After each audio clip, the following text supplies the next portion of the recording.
Ça se voit tout de suite hein, quand on arrive. Ça devrait être marron et pas blanc. Et au sol, ça devrait pas être vert. Si on regarde, il ne reste plus grand-chose sur les siliques. C'est des sortes de gousses qui contiennent les graines de colza. Et elles sont toutes ouvertes avec la grêle. C'était 18 ou 19 juin. Il était 9 h du soir, on couchait les enfants. J'entends un boucan infernal, comme si on jetait des pierres sur du métal. Je regarde par la fenêtre et je vois des grêlons tomber de la taille d'une petite balle de golf. On rassure les enfants, puis je pars, je vais voir il faisait nuit, mais je vais voir les parcelles quand même, avec la lumière du téléphone. Là, on voit à la lampe torche que c'est pas beau du tout, quoi. Dès le soir, donc je savais que j'avais perdu gros. Après, il a replu derrière, et quand c'est abîmé comme ça devient très très fragile. Donc à 3 jours de la récolte. Donc rien que pour le colza, on est sur 60 000 € de perte. Il n'y a aucune aide pour ça. La grêle, c'est pas considéré comme une catastrophe naturelle. Ça a continué sur le village d'avant. Les toitures ont été en mode gruyère. L'orge à côté, pareil, a été impactée, moins impactée, mais impactée quand même.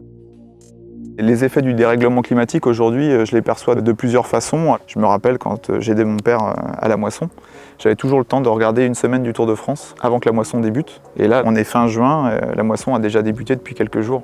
Il gèle quasiment plus l'hiver. Avant, on disait toujours la terre elle a le temps de se reposer, le gel permet de la faire travailler, etc. Et aujourd'hui, il n'y en a quasiment plus, voire même pas du tout. Il y a eu l'année 2016 qui a été vraiment dramatique dans le secteur. Malgré le peu de cours d'eau, on avait des champs avec 1 mètre de flotte. Tout était perdu. On s'est retrouvé avec moins 60% de rendement sur les blés. L'autre jour, on monte à 40 degrés, c'est au mois de juin.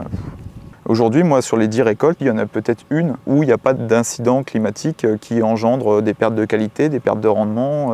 L'accident, il se produit un peu trop régulièrement pour arriver à se constituer un matelas sécuritaire. Ces amandiers, ça fait 2 ans de suite qu'ils subissent le gel tardif de début avril. Déjà l'année 2021, ça a été catastrophique. Puis là, cette année, il y a eu de nouveau 2 journées de gelée matinale pendant la floraison qui ont fait que la très très grande majorité des amandes qui devaient être pollinisées ont coulé. De l'an dernier, on a eu qu'une seule amande sur 700 arbres. Ça me fait plaisir, j'en vois.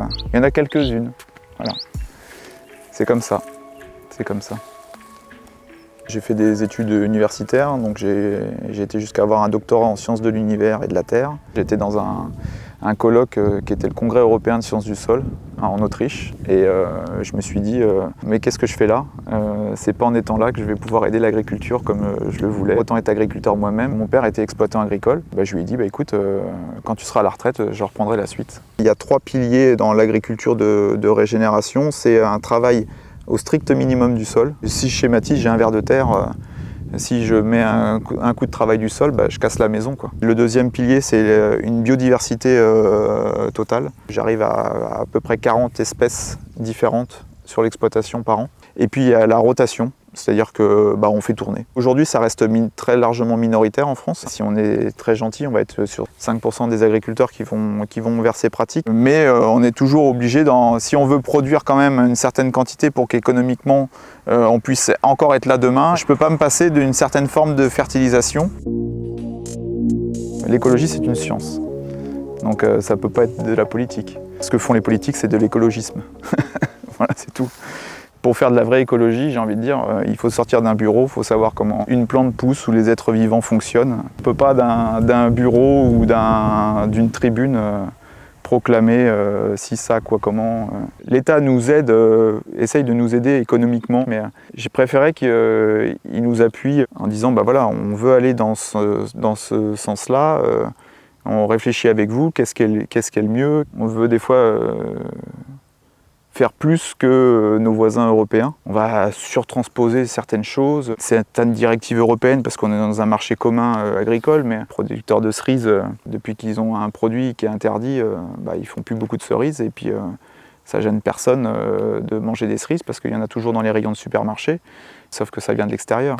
Mine de rien, on est de moins en moins. Ça donne pas envie, c'est-à-dire qu'on n'a pas de continuité, on n'a pas de visibilité. On ne sait pas si du jour au lendemain, on ne va pas nous pondre une loi nous interdisant telle chose ou telle autre. Ils tâtonnent complètement, puis ça va d'un sens, ça va de l'autre. Un coup, je te retire ce produit, après, je te le... En fait, on ne sait pas. Un agriculteur, ça reste un entrepreneur. Pour entreprendre, il a besoin d'investir, et pour investir, il a besoin d'une certaine visibilité. Moi, je me lève le matin en disant comment je vais bien faire mon travail et qu'est-ce qu'il faut pour bien faire mon travail, pour continuer à nourrir sainement mes enfants, ma famille, mes proches et puis tout le monde autour.